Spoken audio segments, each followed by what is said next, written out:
Earlier this year, the Assassination Archives and Research Center filed a petition with the U.S. Supreme Court to bring a Freedom of Information case before that court. The case involved a Freedom of Information request for individuals that are related to the assassination of President Kennedy in 1963. There are three subjects of the Freedom of Information request. The first is David Harold Byrd, who was the owner of the Texas School Book Depository Building in 1963. That's where the shots were said to have been fired at the president. The second subject of the request is Werner von Alvensleben, who had been an intelligence asset, a double agent for the U.S. OSS in World War II, and who was associating with David Harold Byrd, the owner of the Book Depository Building, around the time of the assassination. The third subject of the request was the Doolittle Report in 1954. President Eisenhower commissioned Jimmy Doolittle, a World War II hero, to examine the covert activities of the CIA with the goal of making them more effective and efficient. Jimmy Doolittle conducted a fairly quick review of CIA activities and then made certain recommendations. This is of interest because Jimmy Doolittle and David Harold Byrd were substantial friends, according to General Doolittle. And so that is another connection that we had that we're interested in. We have not been able to get access to the operational files of the CIA. They refused to give us access to any of the operational files about the three subjects of the investigation. This is important to us because we have sourcing from the Dallas Morning News that Werner von Alvensleben was in Dallas in late 1963 as the guest of David Harold Byrd. And this is important as we get into the background of Werner von Alvensleben, because at one time earlier in his career in 1933, he had been an assassin for Heinrich Himmler, the Nazi leader in Hitler's Germany, and that makes it relevant to exploring what was going on in 1963. Back to a little background of the owner of the Book Depository Building. It is surprising that not all of these facts have been known until this point, because we're 61 years beyond the assassination, yet there are key relevant facts that are still emerging. I saw the name of David Harold Byrd on the historical plaque on the wall of the side of the Book Depository Building when I was in Dallas maybe 25 years ago. And I noticed David Harold Byrd, BYRD, spelled like the famous political family in Virginia, the Virginia political Byrds, who basically controlled the politics of the state in almost the entire 20th century. When I saw that name, I thought they couldn't possibly be connected in any way, but I was wrong. It turns out that they were related. They were distant cousins, but they were related, and they had developed a relationship through David Harold Byrd, the owner of the Book Depository Building, who became a financial supporter of the activities of Admiral Richard Byrd, who was the brother of U.S. Senator Harry F. Byrd. So who was David Harold Byrd, the owner of the Book Depository Building? We know that he was founder of the Civil Air Patrol in the entire country, and he served as one of the leaders of the Civil Air Patrol on a national level. He was on the National Executive Committee, which had about 11 people on it. He was the vice chairman for a good period of time and chairman at another time. This is relevant because Lee Harvey Oswald was a cadet in the Civil Air Patrol when he was in New Orleans in high school, and that has led some to believe that there might be some meaning in Oswald's membership in the Civil Air Patrol. Why are we interested in David Harold Byrd as the owner of the Book Depository Building? It's because after the assassination, Byrd ordered the sniper's window removed from the building and set up in his mansion in Dallas as a display item, and it was reported that various social events thereafter occurred in front of that window. As seen in photographs of the window in Byrd's house, there are various depictions of the single bullet theory that are taped to the window panes, and it's clearly made as a display item that supports the official Warren Commission version of the assassination and the single bullet theory.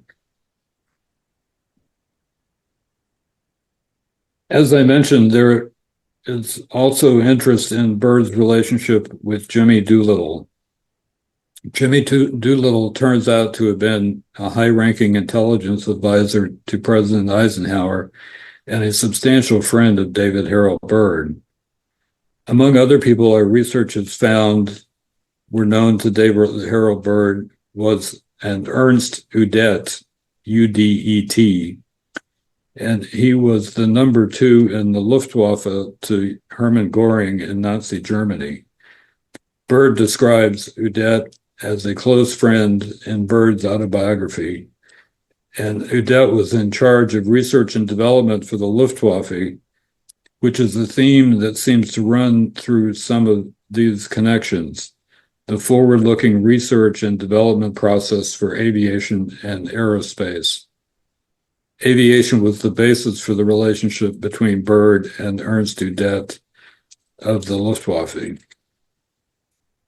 Our interest in Werner von Alvensleben is that he ran a big game hunting concession in Portuguese East Africa called Safarilandia. This was said to be the largest big game hunting operation in Africa. Von Alvensleben had gone to Africa in World War II, where he ultimately served as a double agent for the OSS in Portuguese East Africa. After the war, he tried to come to the United States, but he was denied permission to migrate to the United States. And he stayed in Portuguese East Africa and created the big game hunting operation.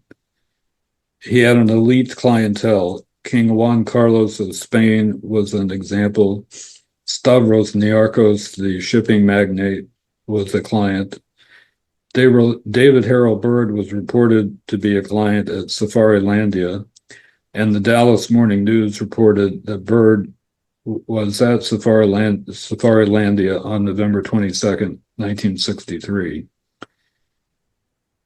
And that is a story that places Byrd's location at the time of the assassination. There is some corroborating evidence for that in the form of a photograph of an elephant with writing on it saying, "Shot by Harold Byrd, December 7th, 1963. This is part of a photo series that was produced on the hunt that Byrd was said to have attended. And this photo series was created by von Alvensleben's nephew, Christian von Alvensleben, and he has posted it on the internet under the website Mozambique 1963. However, the photo series raises troubling questions. One is that Christian von Alvensleben shows a photograph that he identifies as David Harold Byrd arriving at Safarilandia for the November 22nd safari hunt. But the person in the photograph is not David Harold Byrd. It's just clearly not him. It's an older gentleman, but not David Harold Byrd. We don't know who this individual is. There are no photographs in the Christian von Alvensleben photo series that are identifiable as David Harold Byrd, nor is he in the photograph with the elephant that has been shot. David Harold Byrd is not in that photograph, though it says the animal was shot by him. So it has raised a question about whether David Harold Byrd was, in fact, in Safarilandia in Portuguese East Africa at the time of the assassination, as there seemed to be another individual there identified as Byrd. There's also someone in the photo series named Tom May, who's identified as a Texas schoolbook publisher, and it's not known who this individual is as well. In researching Werner von Alvensleben and his big game hunting operation, I came across the information that von Alvensleben's favorite rifle was the Mannlicher Schonauer rifle. Of course, I was familiar with the Mannlicher Carcano because that's the rifle said to have been used to kill President Kennedy. I wasn't aware of the Mannlicher Schonauer. I did some research, and it turns out the Mannlicher Schonauer was the finest hunting rifle of the era. It was an Austrian rifle. It was said on numerous sites devoted to guns and ammunition that the Mannlicher Schonauer and the Mannlicher Carcano rifles used essentially identical ammunition, very difficult to tell the two cartridges apart. There are sources among the blogs that say some ammunition was manufactured for the purpose of being used interchangeably between the two rifles. Well, this rifle was the favorite rifle of Werner von Alvensleben, the big game hunter. It was also favored by other big game hunters of the time because of the ability to stop large animals. That was what it was particularly effective for. In researching the Mannlicher Schonauer rifle, I came across testimony to the Warren Commission. It came up before the Warren Commission in the following way. Warren Commissioner John McCloy was at a session in which the FBI ballistics expert Robert Frazier testified. John McCloy interrupted the questioning to ask his own question, which was whether the three holes that were found on the 6th floor of the book depository building could have been fired by a Mannlicher Schonauer rifle rather than a Mannlicher Carcano rifle. FBI expert Frazier responded that he was not familiar with the Mannlicher Schonauer rifle, and so he could not express an opinion because he just did not have sufficient knowledge to answer the question. John McCloy responded that he himself owned a Mannlicher Schonauer rifle and that he was familiar with it. The question was never answered in the Warren Commission testimony or on ballistics. It was left unanswered, and it leaves open the possibility for further investigation whether the shells that are at the National Archives that came from the 6th floor, whether they are indeed Mannlicher Carcano hulls.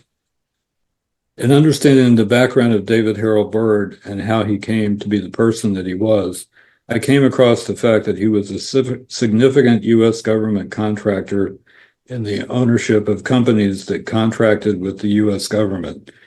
His company, Timco, was set up after World War II to continue aviation manufacturing in the Dallas-Fort Worth area. Dallas-Fort Worth had been the site of some of the factories in World War II that manufactured bombers during the Roosevelt administration. When the war ended, the people who ran these plants wanted to continue the work, and they approached David Harold Byrd about obtaining financing to be able to continue building planes for the government. And he did finance and took a large ownership stake in Timco, which stood for Texas Engineering Manufacturing Company. Research showed that Timco became a prime contractor for the Air Force in the field of electronic warfare. This began in the early 1950s when, with the Korean War, there was a big step up in military contracting, and the Air Force picked 5 contractors to do sole source contracting for the Air Force to outfit the secret electronics onto Air Force planes that could be used then to fly into hostile airspace or near borders of hostile countries. This was the important reconnaissance function of the Air Force. These planes, the jet version that came out later in the 1950s was the RC-135 reconnaissance plane, and Timco, Byrd's company, financed and performed the electronics outfitting of the RC-135. The Air Force set up a sole source non-compete contracting arrangement for 5 companies. Timco was one of the 5 companies that performed this work. Out of this work from Timco developed a company called E-Systems, and E-Systems stood for the part of Timco that was working the electronics for electronic warfare. Timco merged with Ling and Vought in 1960, creating a company LTV, Ling Timco Vought, that became a large defense contractor in the 1960s. Out of Ling Timco Vought, Electro Systems developed doing this work, and then the name was changed to E-Systems in the 1960s.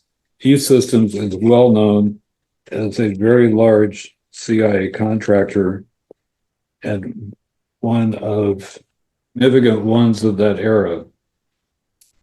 Research showed that in 1975, because of the Church Committee investigation, the CIA needed to sell its Air America proprietary airline. CIA decided it would be best to unload it because of the controversy. So the CIA asked E-Systems that they would buy Air America from the CIA. E-Systems decided that they did not want all of Air America, but they would take the Air America ground maintenance function. And so they bought Air Asia from the CIA in 1975. There are documents on the CIA website that show this, and this shows how close E-Systems was to the CIA. There are also documents on the CIA website that indicate that when Robert Gates was appointed deputy director of the CIA in the late 1980s, he was making goodwill trips around the country to various cities, and there was a proposed itinerary for Dallas when he went to Dallas, and the proposed itinerary began with a trip, a visit to E-Systems corporate facility in Dallas, and then on to the Dallas Morning News, and then to an appearance at the World Affairs Council in Dallas. So another indication that E-Systems was closely aligned with the CIA. And as I say, E-Systems came out of a company financed by David Harold Byrd doing electronic warfare mechanical work. In addition, the Carswell Air Force Base in Fort Worth was the headquarters of the 8th Air Force, and the 8th Air Force was the primary bombing organization from the United States that was sent to England during World War II to bomb Germany. It was really the strongest bombing power that the U.S. military had, and the 8th Air Force was commanded at times in World War II by Jimmy Doolittle, and it was affiliated with the Strategic Air Command under Curtis LeMay. Research found a photograph of a VIP inspection of the Carswell Air Force Base in 1949, and that photograph shows Curtis LeMay, Richard Russell, Senator Richard Russell, who was chairman of the Armed Services Committee of the Senate and who was on the Warren Commission, Ramey, who was the head of the 8th Air Force, Stuart Symington, who was Secretary of the Air Force in 1949, Lyndon Johnson, U.S. Senator from Texas at the time, and Homer Thornberry, who was a member of the U.S. Congress. The caption for this photograph said there were two other VIPs present who weren't in the photograph. One was Amon Carter, the famous businessman from Fort Worth, and the other was D. Harold Byrd, vice chairman of the Civil Air Patrol. This gathering occurred at the inspection of Carswell Air Force Base in 1949. So the conclusion of the research is indicated that there are connections from the ownership of the schoolbook depository building to some of the most secret elements of the government, classified elements, and that these are significant connections and they may have significance in our research and analysis of the information. Thank you. Thank you, Dan. If I may, I would like to refer to one of the menu features of our website, aarclibrary.org. There's something there that visitors can click on called Cold War Context, and that includes a description and a sample of a particular draft available version of the Doolittle Report of 1954, which includes an ultimate summary by General Doolittle himself, which I have quoted in this particular posting. He said, "We are facing an enemy whose objective is world domination by whatever means, at whatever cost. There are no rules."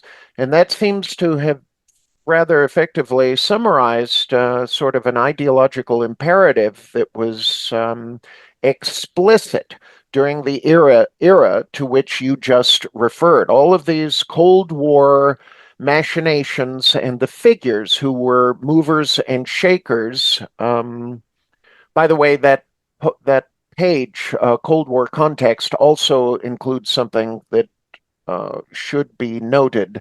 An article by the late Carl Oglesby called "The Secret Treaty of Fort Hunt" that is also worth examining.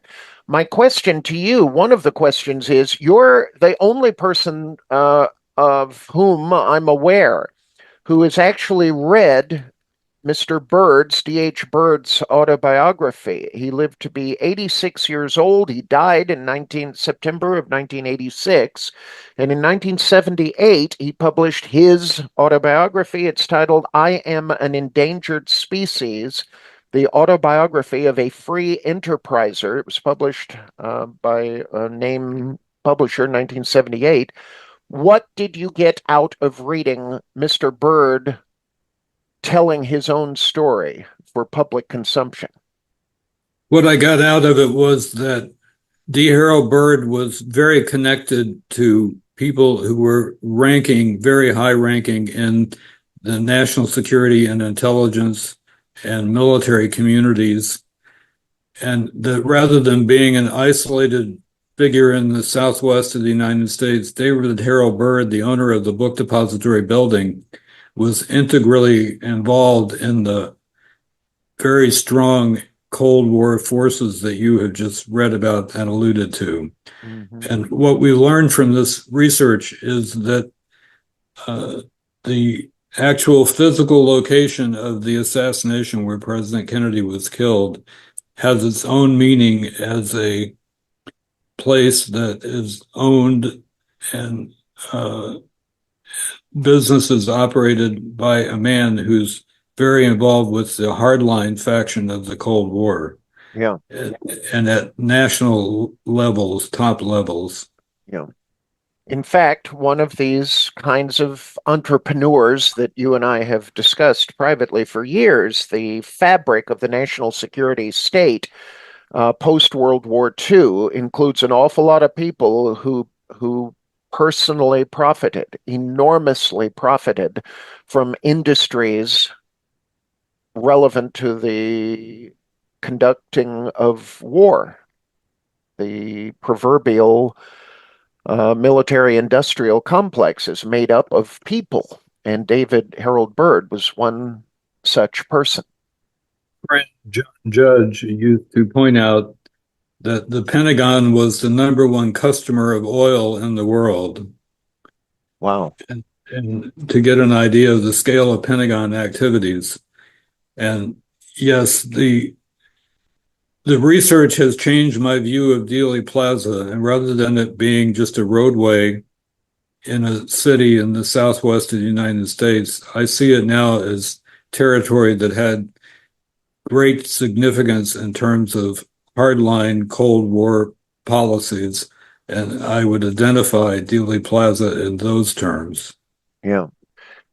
With regard to Mr. Byrd's memoir, what did he have to say, if you recall, and I'm sure you do, what did he have to say about the assassination of President Kennedy in the building from the perspective of being the owner of the building where we are told officially that the shots were fired? He does not mention President Kennedy or the assassination of President Kennedy. Does that seem, maybe it's me. I don't know. Maybe it's me. It just seems a little, I don't know, funny. Seems like kind of a slightly funny omission, if you ask me.